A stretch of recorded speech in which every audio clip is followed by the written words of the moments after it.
Ladies and gentlemen, the biggest internet radio station on the planet.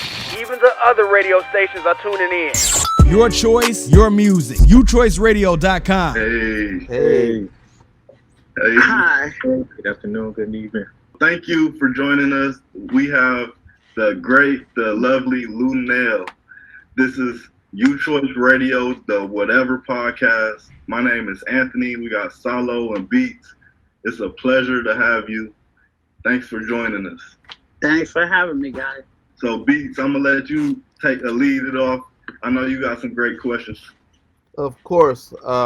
With the Crenshaw hat, I see that you represent Crenshaw. Were you a big fan of Nipsey Hussle? I understand you were a big fan of him. Well, I live in the neighborhood where he grew up at here in Los Angeles. And I live 2 blocks away from the Marathon's clothing store where he was murdered at. I became a fan many years ago when we both had CDs in the same record store. My first live CD was in a little record store here in the neighborhood, and he had, I think, Slauson Boy was probably in the store at the time. And I went to the record store and had just missed him doing an in-store, but there was a big poster that I have in it's a cardboard, promotional poster that I have in my living room that's autographed. And I've had that for about over 10 years. And then I was on this set of Hustle in the House. I believe a friend of mine knew somebody who knew somebody who knew somebody. And it was filmed right here in the neighborhood. So I went around there and I got to see and be in his presence only one time. But I have a 24-year-old daughter who was a big fan of his, and she's a dancer, and she had done a dance to his dedication song. And so she put me on more game than I was really up on. And that's how I got familiar with him. And not soon enough, I would say. Okay. I wanted to follow up with, like you said, we should have spoke more on what we know you from. Lately, I just seen Dolemite Is My Name. I watched that back to back. It's such an inspiring movie. And we also see that you're going to be in Eddie Murphy's Coming to America 2. Could you just give us some insight on that, how that felt and how it's coming together? The movie's been in the can for months now, first of all. We filmed it on Tyler Perry's studio in Atlanta, in East Point. And I didn't have to audition for that movie because I actually had 7 callback auditions for Dolemite.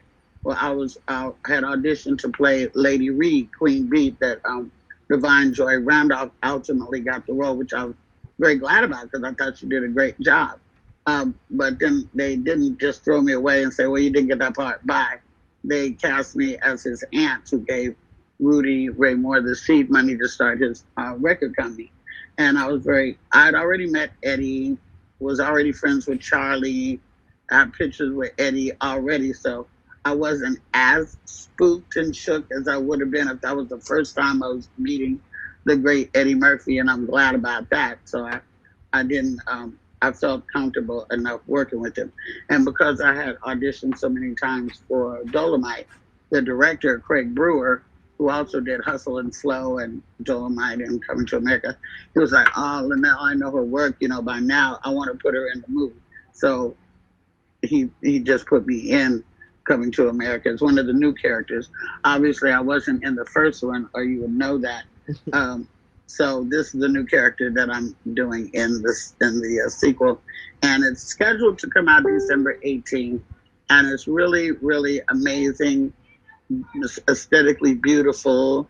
It has real South African movie stars in there that you guys don't know yet, but you will know. And all the original cast, except for the mother, Mad Sinclair, who was Prince Hakim's mother, because she passed away. But yes, John Amos and James Earl Jones and Garcelle Bouvier and Shari Headley, and everybody's back. That's great. That's great. So I can see. Speaking of the movie, you was in the movie I Got Hooked Up To. Holla if you hear me. The cast, comedian-wise, range from John Witherspoon all the way to DC Young Fly. What was it like working with so many different generations of comedian, and what was it like to be around a guy like Master P, who's like always pushing Black ownership? Well, first of all, it's the late John Witherspoon, unfortunately. Yes. And I mean, I'm not going to win an NAACP award for doing I Got the Hookup too. It was just something fun to do. I already was familiar with Master P, been knowing him for years. Romeo as well, AJ Johnson as well. So, it was just something fun to do, basically. It wasn't that I thought that it was going to move the needle on my career doing, I Got to Hook Up too. But it was something fun to do, and I respect Master P, so it was fun. Well, speaking of the honor, though, how did it feel to receive the honor from the LA City Councilman during Black History Month, I believe? Yeah, it was. Our city council here in Los Angeles in February did a big tribute to comedians from Los Angeles mainly, but others who have been residing here for many years. And it felt great because comedians don't often get pats on the back. We don't have an award show. We don't have anything to say, congratulations, you flew, 87,000 miles last year. Congratulations, you had 22 sold out shows in a row. They don't have anything like that for us. BET doesn't do it. Nobody does it for Black comedians. They do have some award shows, I think, or something like that for other comedians, other meaning white, but they don't have anything like that for urban comedians, which means Black, Persian, Latin, Indian, and all that kind of stuff. It felt wonderful because, we got to be there with like Joe Torre and Guy Torre and Laura Hayes and the Mooney Twins and Marsha Warfield, Tiffany Haddish, and many, many more, Kim Whitley and stuff like that. And we don't always get a chance to see each other all at once, unless we're at some event. So that felt great. Plus, comedians are the only entertainers that don't have a union. Clowns have a union for even in the circus, but comedians don't have a union. So it's very gangster, this business that we're in, because like if somebody pays you for doing the show to give you a check, if you're still fool enough to take a personal check, if the check bounces and the people bounce too, now you got to take it to the street because there's no union to go to fight for you. Right. It's not, it's not all fun and games in the comedy business, boy. Speaking of the comedy business, you've been doing stand-up, and I was one of the kids who my mom used to have my brother actually tape Comic View, and you were one of my favorites to see on Comic View. We had some comedians on before who talked about their experience on Def Jam. How's your experience going on Comic View and different platforms to display your comedy? Well, I never did Def Jam, first of all. And then just to be clear, I only did Comic View, and I did that like 9 seasons in a row. And that was right when, surely there were comics before us, the Dick Gregory's and Paul Mooney's and stuff, but they didn't get television time a lot. And Comic View was one of the first shows to put Black comedy on the national platform. And after that came more movies like House Party and stuff like that. But I was living in Oakland. I wasn't living in LA, so I didn't get to partake in those films. But Comic View experience was great. That's another thing that I'm sad about, that BET, I would think, should do a Comic View tribute to the comics that, were everybody's favorites. Or they should invite us to participate in BET Awards in some way. We should be able to present. We ought to be able to do some skits. But Comic View kept BET on the air for over 10 years. It was the #1 show for over 10 years, but they act like we were never there. So that's what I'm saying. It's very disappointing, the treatment that BET has had for the comics that kept their station alive. But aside from that, it was amazing because, now you got people who never believed in you, like your family maybe, seeing you on national television and their friends and family, oh, I saw your sister or whatever. She's crazy. And then sometimes people will be like, my mom used to wouldn't let us watch Comic View. And that's ridiculous because there was no cursing on Comic View. Right. So I don't know what mom's problem was. Well, me and Anthony are cousins. So my grandmother, our grandmother came to visit us. And on one of those occasions where my brother had to tape Comic View, she wouldn't let him because she thought it was Def Comedy Jam. Well, no, it's not. It was never Def Jam. We never, no cussing, no gratuitous cussing on Comic View. Right. And you definitely, right now, you kind of touched on how the business is like women get overshadowed. We definitely, I didn't think of it like that at first because in our mind, stop. That's the problem. Yeah, exactly. People don't think of it. And I wanted to relate that to Monique's current lawsuit. So do you feel strongly about that and her support, right? Because at first a lot of people were trying to dismiss her, and I was an early person. I feel like y'all are tripping. Monique deserved that money, and so you kind of made me think of that with what you were saying. Yeah, I was in Monique's corner at the gate. Now maybe her delivery some people didn't like, and maybe the amount of money that she wanted, maybe some people didn't feel like she deserved that. Because you got to be that much funny too. But she certainly deserved a better offer than what she got. And as you have heard, maybe Viola Davis and people speaking out now about how they can have the same resume as a white female actress in Hollywood, but they'll get like a third of what the white girl gets. Right. And that is absolutely true. So everything that Monique was saying, whether they want to believe it or not, is coming to pass right now. And somebody has got to be the person to stand up and throw down the gauntlet. Just because you don't like what somebody said and don't like them, that don't mean they're wrong. And Monique was not wrong. And so, we'll see how it turns out. And I think one of the things that kind of hurt was when she went on The View, and it was kind of like she was going back and forth with Whoopi. And of course, Whoopi has said herself she's been called the Black Meryl Streep. How hard is it to actually go through and get people of our kind who seems to be against us in the public eye? Well, first I had to stop because I never heard nobody call Whoopi Goldberg the Black Meryl Streep. They self-proclaimed Black Meryl Streep. But not Whoopi, Viola Davis could get that because right. She's got the Emmy and the Tony and Whoopi does have, she's in the EGOT club, Emmy, Grammy, Oscar, Tony. Right. So in that respect, maybe, but they don't do the same type of work. It's just hard to get with the advent of things that's going on in society now. I'm hoping maybe in my lifetime, maybe not, that we will see a change. If everybody stops twerking and wanting to be the big movie star, and some people actually learn how to write a script and become like Ryan Coogler from Oakland, California, and did Black Panther, they start directing and producing and striving to become studio heads and writers, then, we might make some leeway in the industry. But we can't when old white men are still running the industry and they don't understand the culture and they're trying to tell our stories when they know nothing about our story. So, we have a long way to go. You started up showbiz, hosting a local cable show based out of Oakland, California, called Soul Beat, which was Black owned, by the way, and ran by the late Chuck Johnson.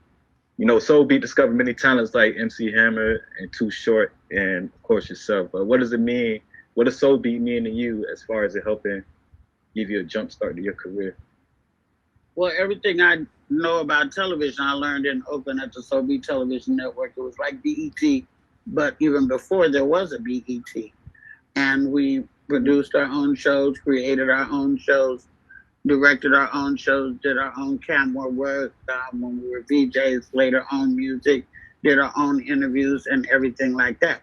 To be honest, we scared. This is our 15th podcast in, Like we trying to do what you guys did, basically. You our biggest interview so far. We had like a month ago. I got lucky and somehow I got a basketball player, Cedric Cornbread Maxwell, and all of a sudden this was snowballing, and we biting off more than what we can chew. So we just want to thank you again.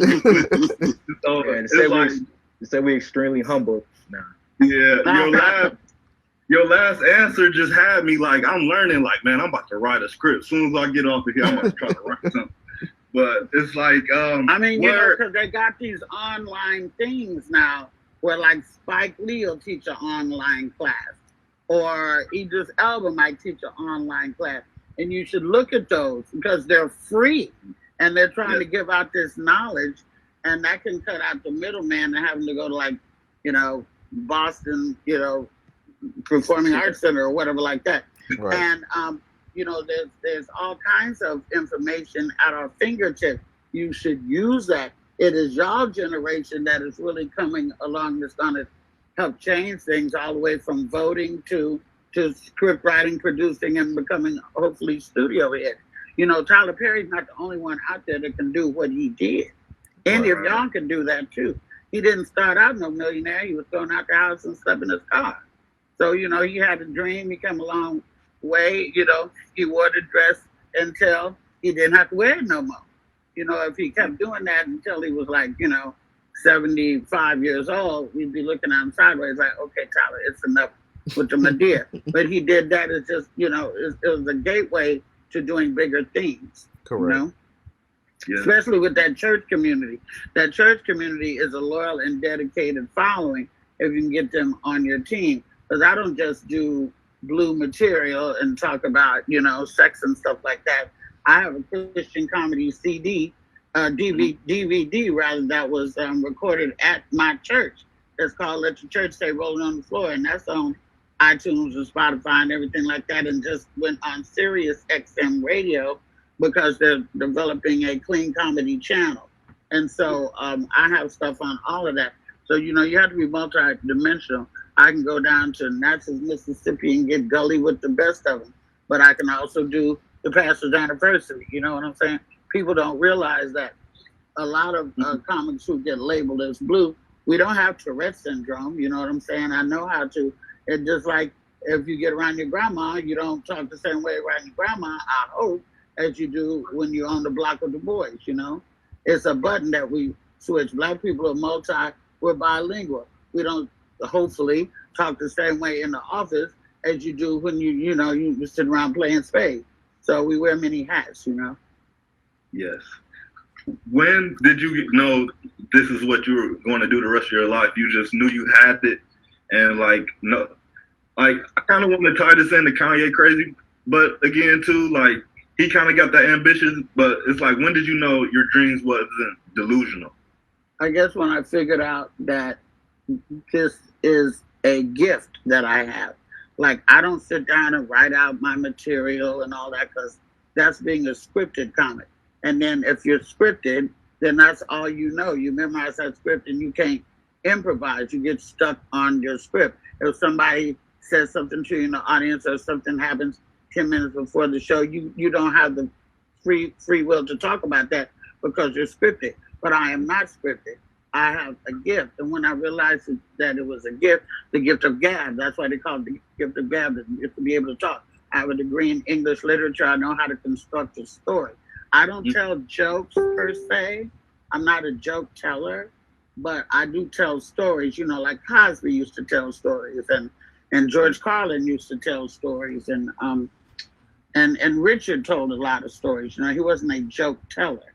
So I think when I, felt comfortable, and when I was killing it, not most of the time, but every time, and because you don't get paid because you're okay.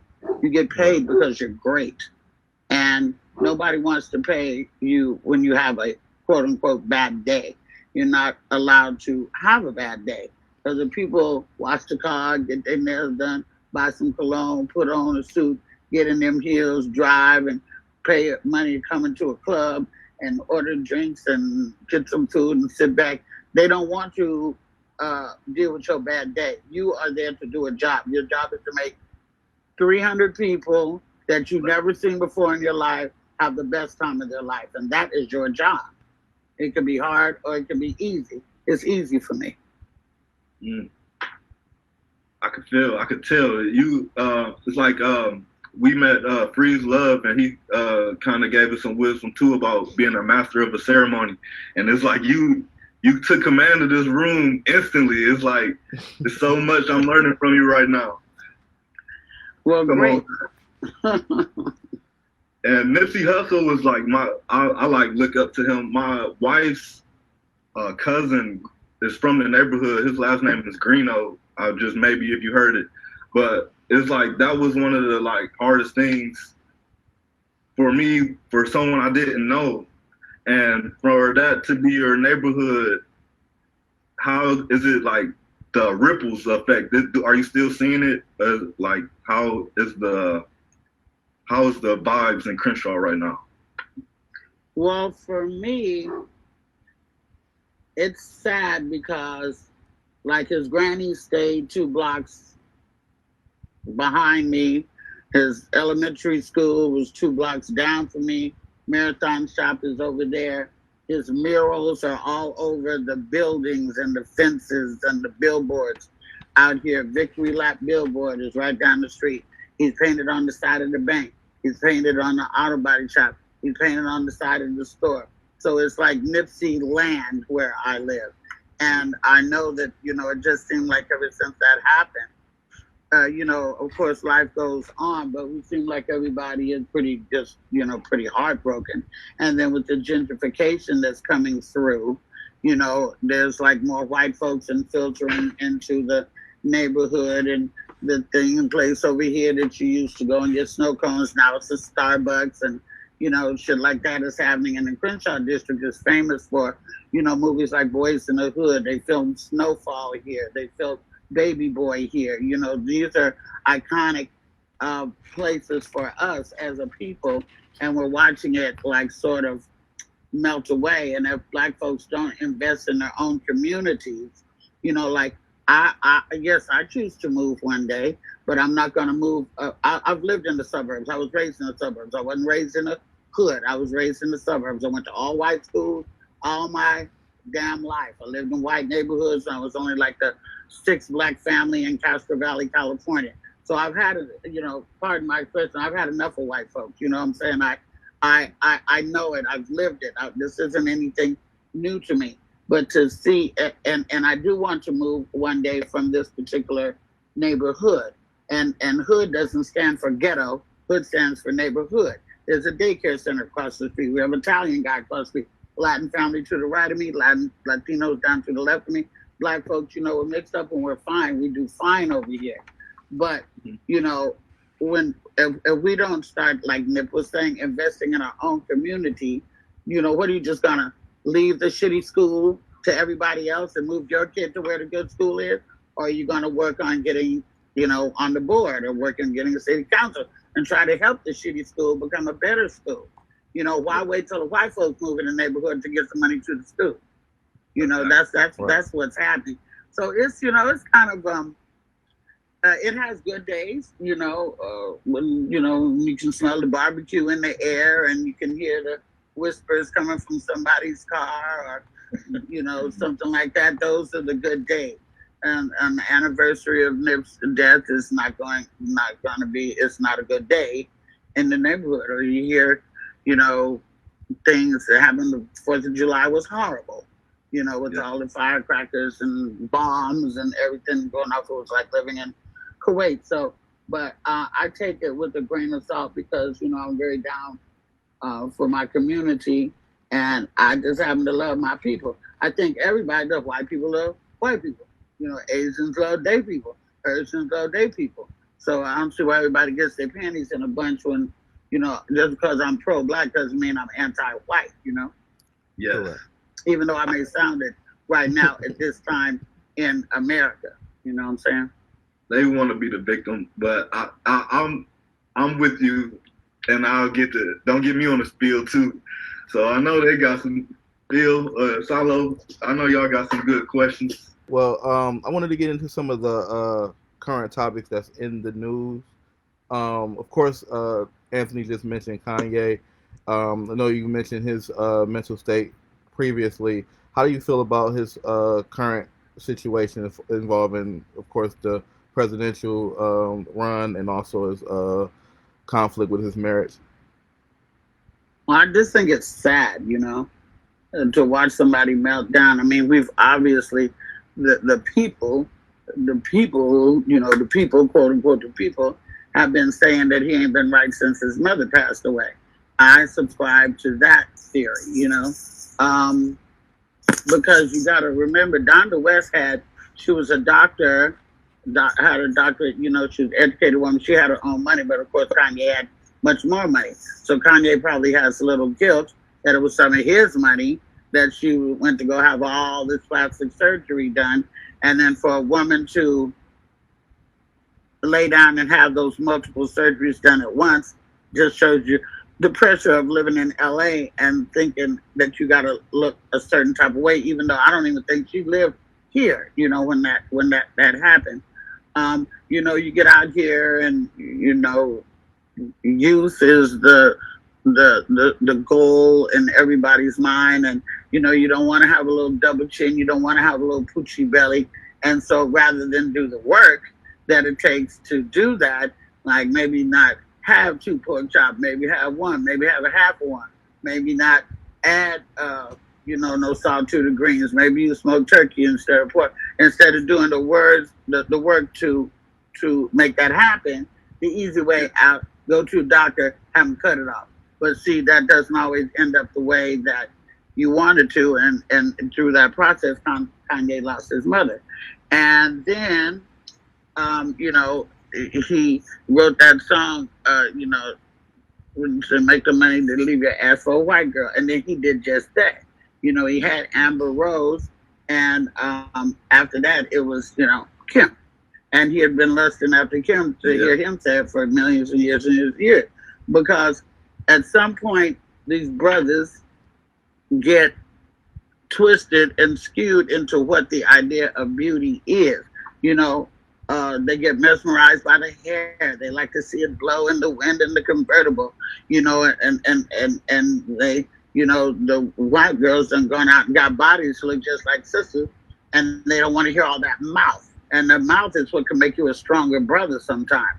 That mouth is what's trying to keep you on track. There is a such thing as black love. It's a real thing.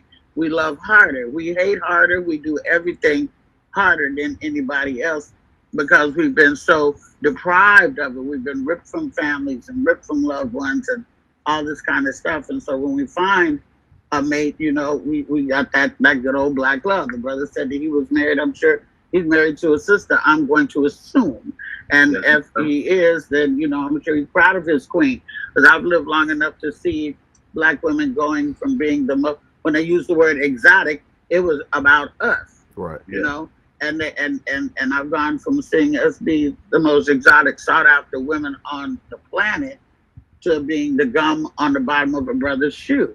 And that hurts us very, very deeply. I think that Kanye can find his way back with the right medicine, the right counseling, and he has to get out of the toxic made-for-TV environment that he's living in with Kim. You also, Kim seems to be a good girl. She's getting her law degree. She's, she got Alice Johnson out of jail. And she's doing, other things besides just wearing and selling shapewear. But you have to ask yourself, and I ask myself, if you have a man who's mental, and this is nothing new, why not stop it to 2 kids? Why did you need to have 4? Like maybe it's some kind of a plot that if they do lock him up, she'll get control of all the Yeezy everything. Who knows? That could be a reason. Because they don't seem to have a limit on the money that they want to make. They want to make it all. Right. But we don't know what they do. They may donate to charities. They may do good things, but, and under anonymity, they may do that. But I certainly haven't heard about a lot of that going on. Mm-mm. I think that I hope that he's going to be all right. That's all I can say. Yes, it's funny you say all these women getting butt surgeries and the juicy lips, like all these white women and stuff. Because back then it was deemed, oh, the black girl, she got a big booty, African, like. But now they want to, try to imitate us. But the only reason the girls keep doing it is because you guys keep wanting it. Like, that's if fake titties repulsed you, women wouldn't get fake titties, but they don't. Yeah. If fake asses made you sick, women wouldn't get them, but they don't. So, part of this is you guys' fault. Yes, patriarchy. Yes, we don't like patriarchy until it stabs us. My wife, she's a big, she's black. We have 3 kids together, and she's teaching me about feminism and patriarchy, and that's one of the things we want, stuff like that. Is she older than you? Yes, a year. She has me by 1 year. Yeah, but our 1 year is like 10 years. I've been telling her that. And my wife is going to be, hopefully soon, to be his sister-in-law. So this is my future brother-in-law and beats. So my wife is rubbing down, like, it's trickling down on all of us. Yeah. Well, maybe she'll watch this and she'll feel what I'm saying then, because, and the thing is that there's always been sisters in the revolution, from the side of Shakur to Angela Davis and Kathleen Cleaver. It's always, we will hold you brothers down. And, it's just something about, to me, being in a car and when an old song comes on and the stylistic says, somebody says, what you see, and your partner be able to say, is what you get. Right. There's something to that. You don't, if you want a partner that they are, if they like Guns N' Roses, now what the fuck you gonna do? You gonna listen to fucking Guns N' Roses? I'm fucking right. I like Guns N' Roses too, but in small doses. Right. Yeah. It's just certain parts of the black experience that you only can share with a black person. Like it was this video the other day of these black guys watching the Whitney Houston Super Bowl when she sung the national anthem, and the guys jumped and gave each other a blackest five you ever seen. And I was like, babe, you got me. Like that got a tear out of me just from seeing that. And like, what else? Whitney Houston's national anthem rendition is probably the best ever.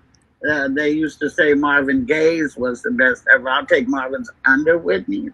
And then Jimi Hendrix did one too. That was all acoustic, Right, yeah. There's been some good ones. Yes, now. Yeah, I just gotta make sure when I'm riding in the car with my woman, she at least know who Frankie Beverly and Mays is. Yeah, right. At least. At least. If I play Joy and Pain, she say, "Who is this?" It's not gonna be a good day. Pull over and put her out the car. Yeah, you gotta be able to say "happy feeling," and she say "in the air." Right. I love that. You gonna make me bump that now. Speaking of going back to Kanye a little bit, as far as mental health, why you think it's so much of a stigma, for the black community not to, kind of see therapy as far as mental health goes? That's a really good question. And I think, we've been groomed to be so strong, especially the men, They don't want to be seen as weak or, anything like that. And I think that we have been so, we never even said mental health until probably the last 10 years. We black folks just say, "Oh, he crazy." Mm-hmm. That boy crazy. Now he crazy, and that's it. And we leave it there, or he's special, or something like that.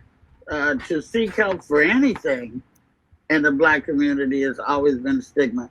If you have a weight problem, to seek help for that is a stigma. But just quit eating, they just think it's so simple. We simplify everything. To seek help for anger issues, whether it's in your marriage or in the street. You might need some help with that. To seek help with depression. I find that depression is a really big thing in our community, and help. who's got a better right to be depressed than us, you know? I was talking to somebody, like, I don't even buy all this 23andMe or whatever, Ancestor.com. I don't even buy that. Because really, how far back can you really, really trace us? Like, there are some records of people who own slaves, and maybe you could trace your shit back to slavery, but, you know, or these white folks be like, oh, I'm part Irish and part, you know, my family is from, well, I'm good for you that you can trace your people back, because you can only trace our people back to the yard, and then that's it. Correct. There is some, you know, there are some traceable ancestry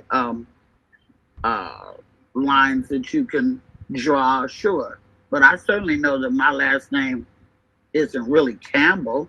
I think Campbell is an Irish name. Is Campbell the slave owner who owned my people? I don't know where that name came from. You know, we don't, the churches that we go to that we admire so much, we didn't learn church like that in Africa. You know, that's not, we got Christianized by what we learned from the white men when they brought us over here. They didn't bring all slaves from Africa. They brought people, kings and queens from Africa, and made them slaves.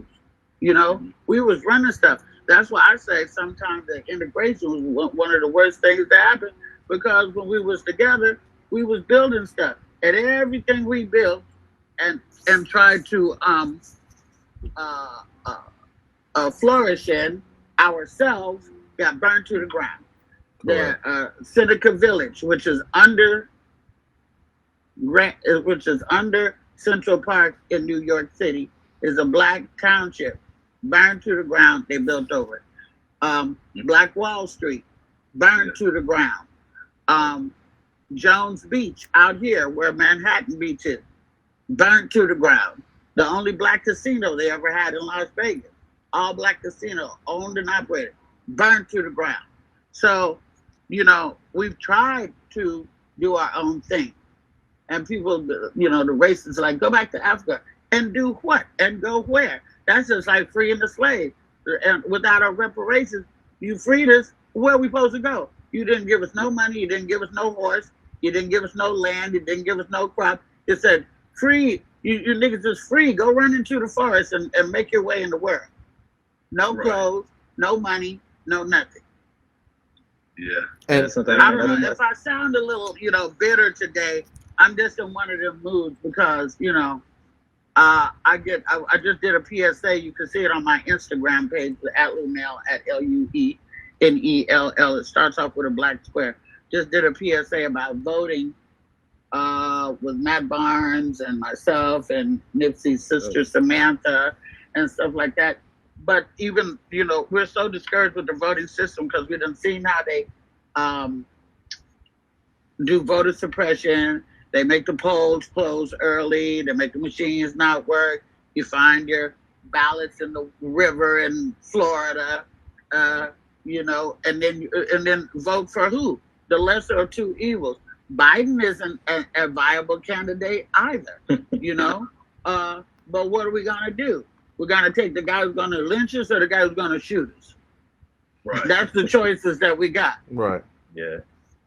So, you know, that's another thing we got to get into. Some of you good speaking brothers and sisters out there that are articulate and have oratory skills need to go into politics. And then you can fight for the potholes in your sidewalks to be fixed so you don't bust a rim every weekend. You can fight for better food in your child's school, if they ever get to eat at school again.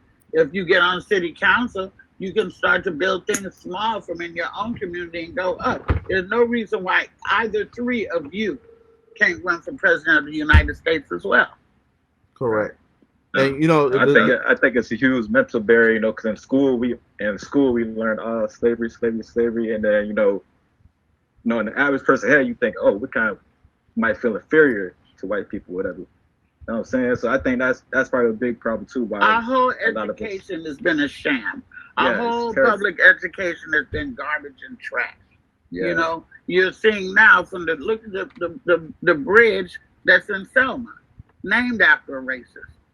They want to try to change it now, sign a petition to change it to John's John that just passed. John Lewis. To his to John Lewis Bridge. They want to change it to that.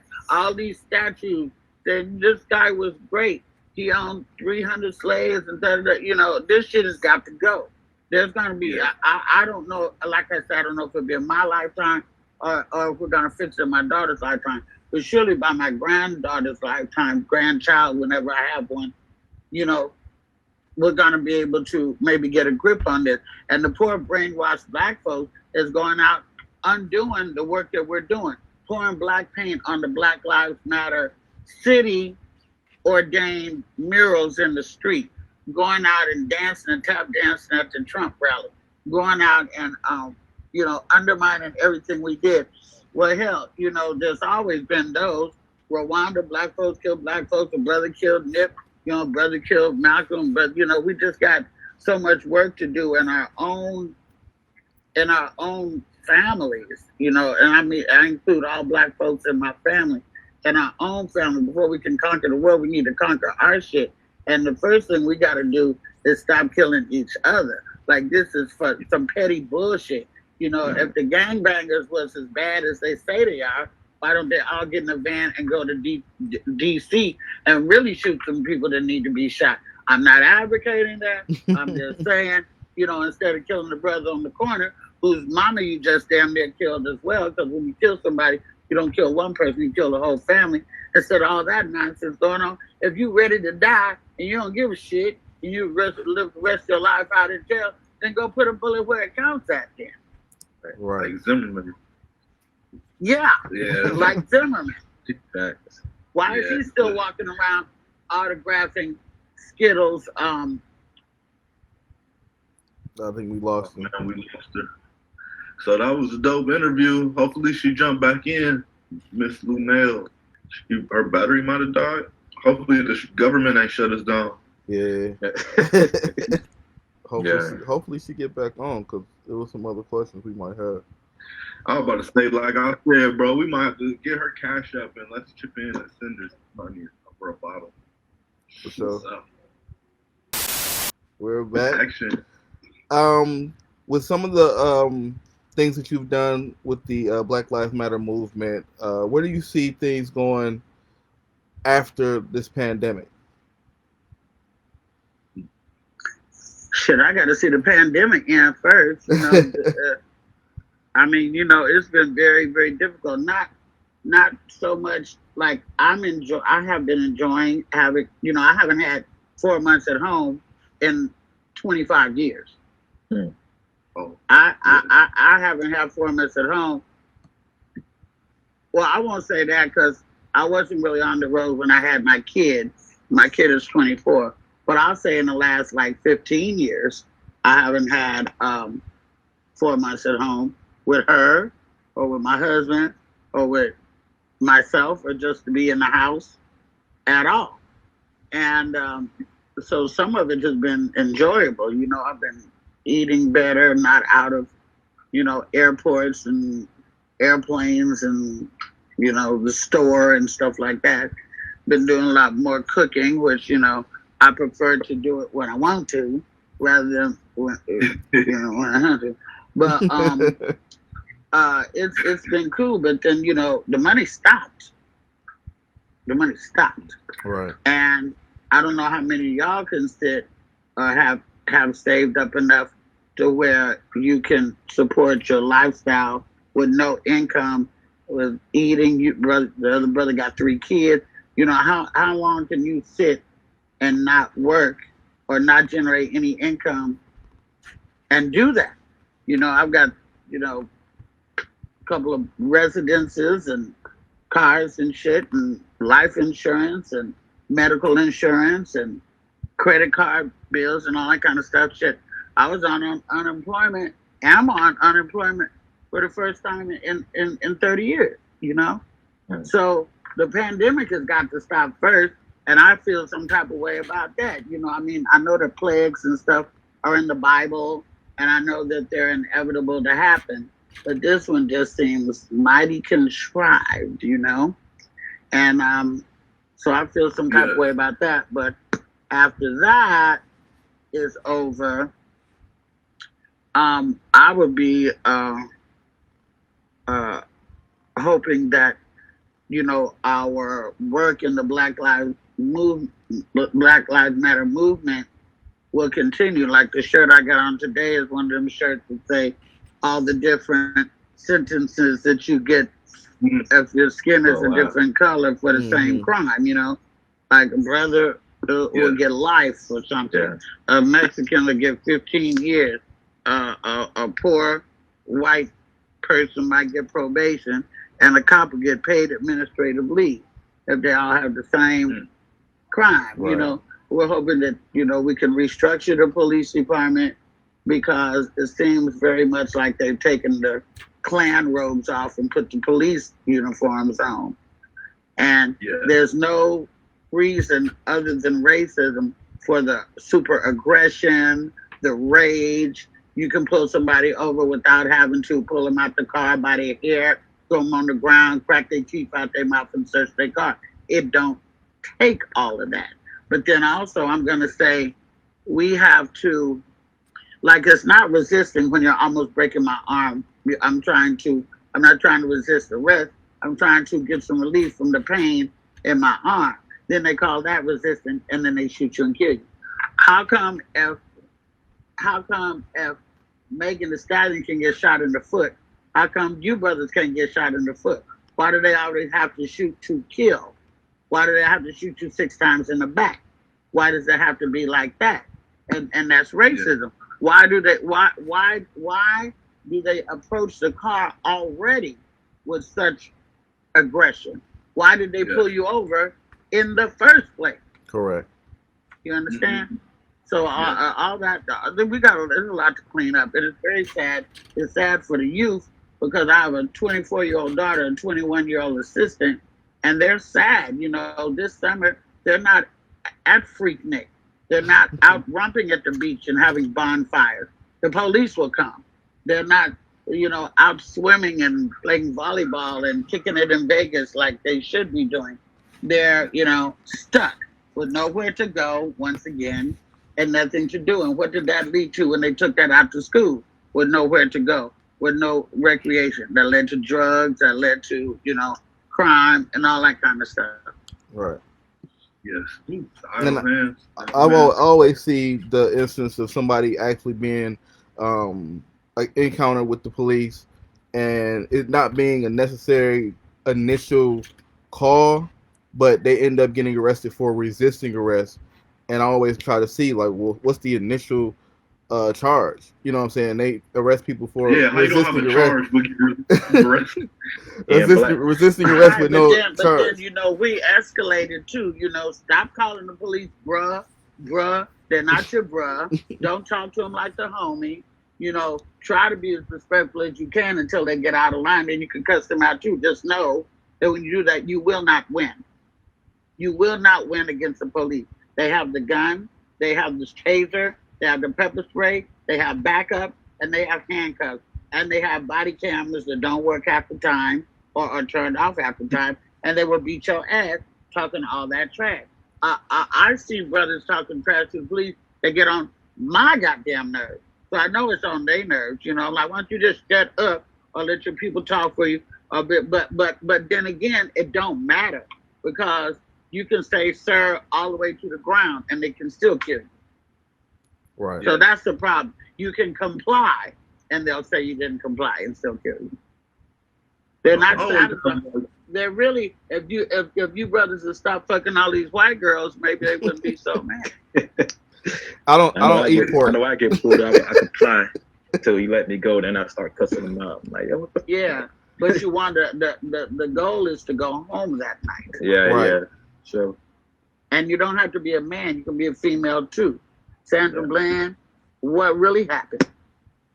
You know? And the thing about Breonna is, where do you really start with your arrest? Sure, you can arrest the cops that came in there under no-knock warrant. But what about office chick who told him where to go? You know, you got to arrest her too. What about the person who wrote up the report on a guy who was already in jail and they're negligent? You got to arrest them too, because it's the whole. That's why I think it's taken so long, which is bullshit. Because if it was my daughter, you know, it'd be handled by now. But you know, it's a whole snowball effect of people that are responsible for what happened to Breon, and they all need to go down. You know what I'm saying? All right. Definitely, they do. He out here on beach vacation. We want to get the shooter, but somebody told the shooters to go there. And then somebody sent the paperwork to that person who told them. And somebody wrote that up before. So you got to go back. It's this is why I smoke weed. Yeah, me too. I wish I could. One day, I hope I can meet you. Roll one with you. No. See, we got to stop that. I only roll my own. I only smoke my own. There's no more puff. Yeah, it's real. Yeah, if you ain't got none, I'll blow some in your face, but that's about it. That's true, though. So I know you work with. Oh, go ahead. Go ahead, Bill. I know you worked with DMX before on Never Die Alone. You have worked with Snoop before, right?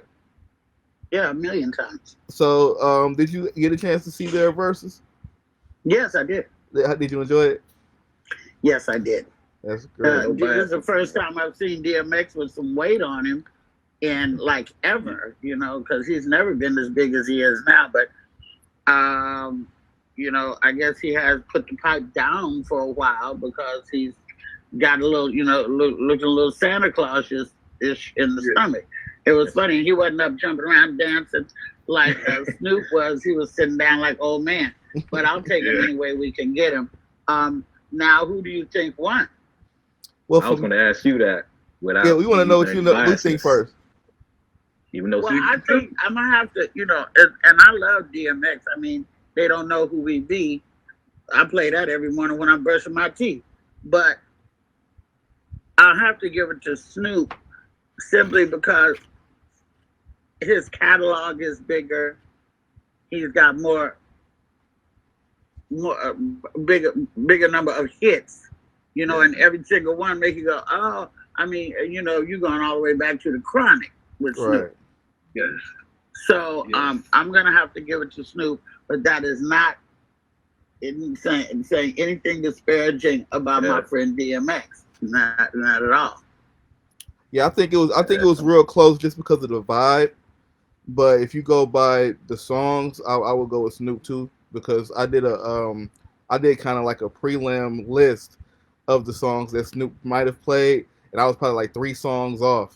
But he played most of the songs that I thought he would play. I mean, you know, that's Snoop Dogg, and you know, we have had it's like X was Rough Riders came along, and they was almost like a specialty act. But Dre and Snoop and NWA and all that was the culture. You know what I'm saying? To me, that's my thoughts about it. How important is that whole movement to the West Coast and, of course, just LA in general? It's everything to LA. We have a station out here called K-Day. KDAY plays nothing but West Coast music. Period. . And, you know, when you're riding up and down Crenshaw, or you're, you know, at the Slauson Swap Meet, or you're over here, you know, it's like the soundtrack in your head. You know what I'm saying? That's the music. But then knowing that the music came from the East Coast originally, you know, I'm still riding with Chuck D. I'm still riding with Africa Bambaataa. I'm still riding with X-Clan. I'm still riding with early MC Light and Big Daddy Kane and KRS-One, Miss Melody, and all that, you know? Yes. Right. I like 80s, 90s hip-hop. That's my thing. Yeah. On West Coast took it, they kind of. Say it, brother? Neither Snoop or DMX got a Grammy. That's what made me most upset about the Versuz. Neither one of them got a Grammy. He got a star on the Hollywood Walk of Fame, but he got no Grammy. But then that just goes to show you the bullshit accolades, and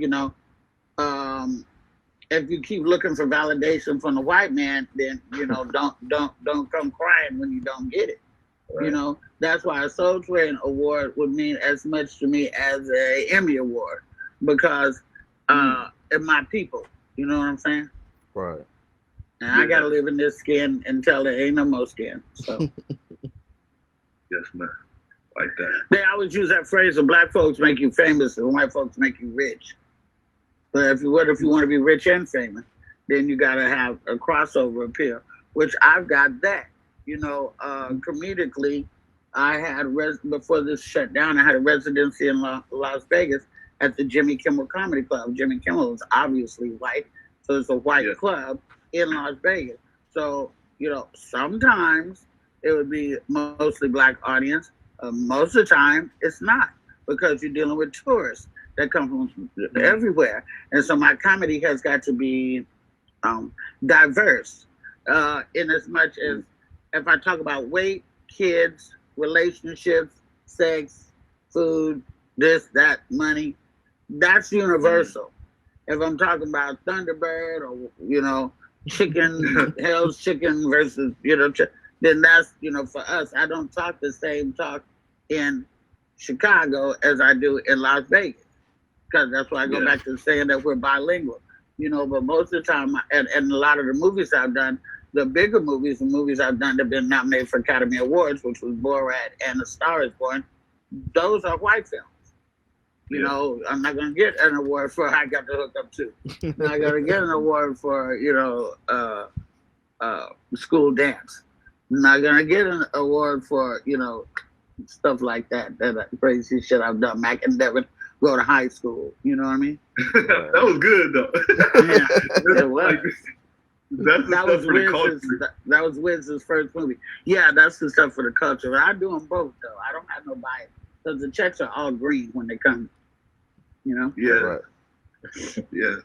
You probably get one for the Eddie Murphys. Those two things is one of those you could do. It's like doing it for both.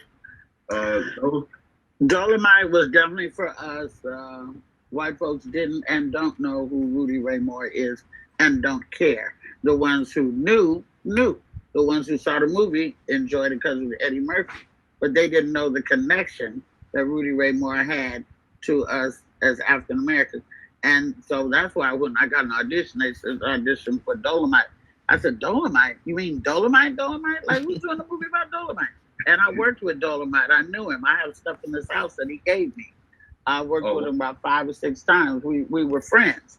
And so that was incredible to see that movie get made, because I know how much he didn't want to be forgotten.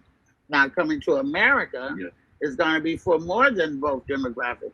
That's going to be for the African culture.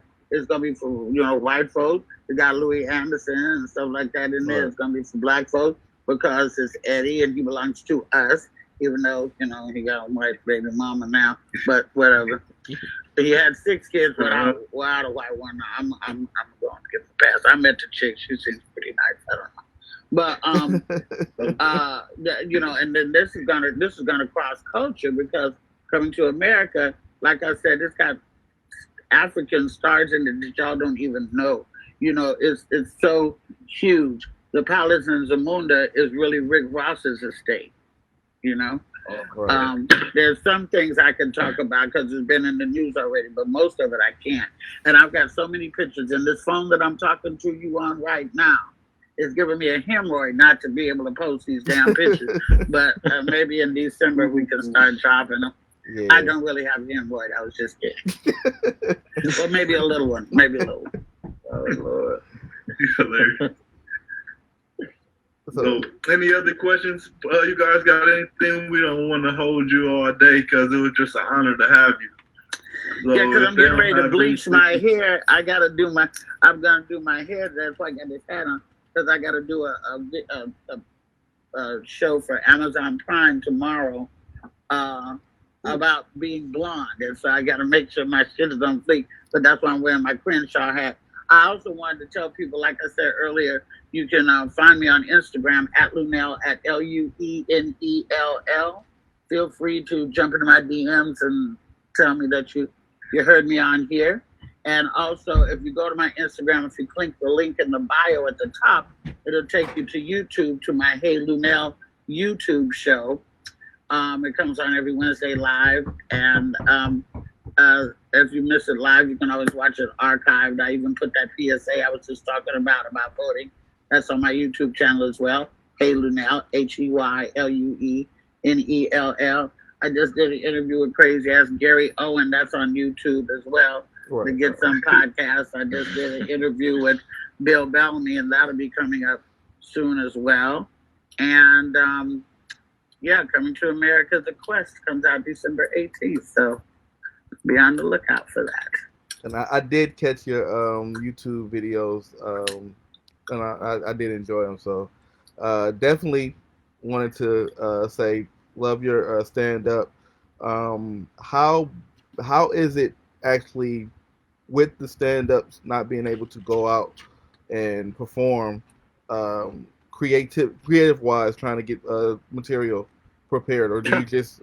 I don't think there's no lack of material for any of us. You have to be a hack if you come back out after being locked up for 4 months and do the same material you did when you came in. Right. You just may as well quit your career. I don't think any of us that really work on a regular basis have any problem coming up with new material. There's so much to talk about. Plus, you guys have really seen who you with now. When the chick can't go to the beauty shop for 4 months, when them nails start popping off, and when they pull them eyelashes out and decide they don't want to wear no makeup for a month, and now you really, really see who you really, really fell in love with.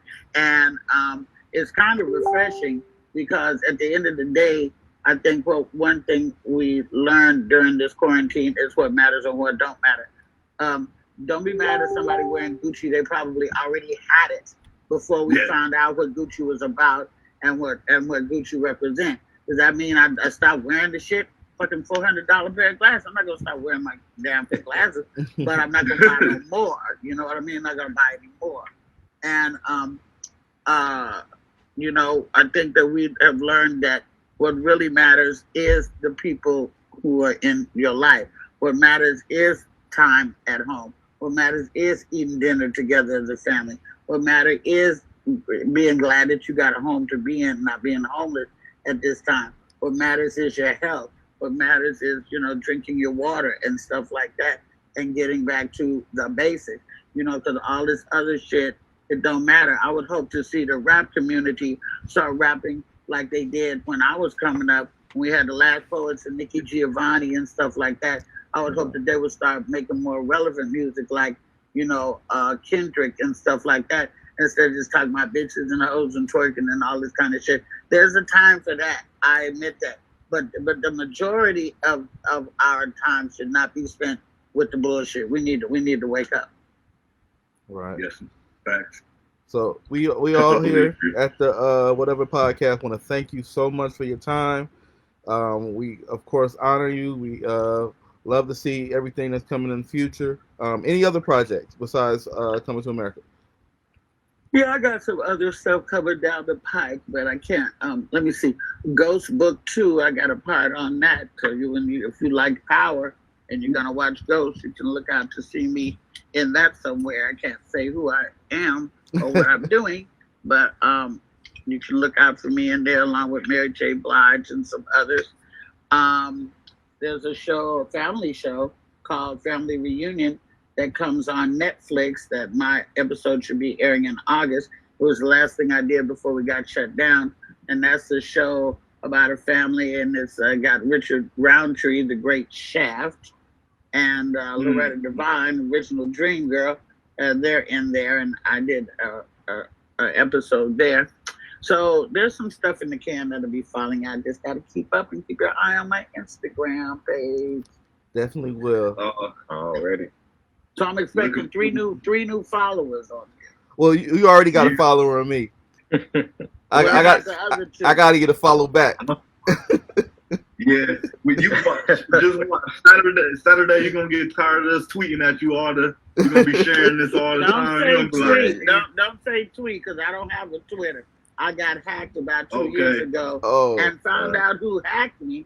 and let Twitter know, and was hoping that they would help me, and they never lifted a finger to help me get my Twitter back. So I don't have Twitter. Well, I heard how gangster you were, so I'll be afraid to be the person that hacked you. Yeah, well, it ain't over. Let's put it that way. It ain't over. Yeah. All right, guys. Well, I want to thank you for big time. Yeah, don't forget that. That's on tape now. So good. You owe me. Y'all just take it easy, and watch out for the police, and take care of yourselves and your loved ones, and stay prayed up. And I wish you much success with your podcast. And I'm gonna go and pull this bra off because I'm really cranky about that right now. That's another thing. Where's the one with the wife? Yeah, I bet your wife ain't been wearing no bra around the house. Like, no, we don't want to. Like, what's a bra? Huh? Like, what's a bra? I'm like, what what's is a that? bra? It's a thing that's cutting off the blood circulation to my brain right now. The minute that we get off, I'm gonna be like, "Ooh, Lord have mercy." Yes, ma'am. Same here. I appreciate it. All right, guys. All right, take care of yourselves. Man, Take it easy. All right, baby. Bye, you guys. Bye-bye. Ladies and gentlemen, the biggest internet radio station on the planet. Even the other radio stations are tuning in. Your choice, your music. UChoice Radio.com.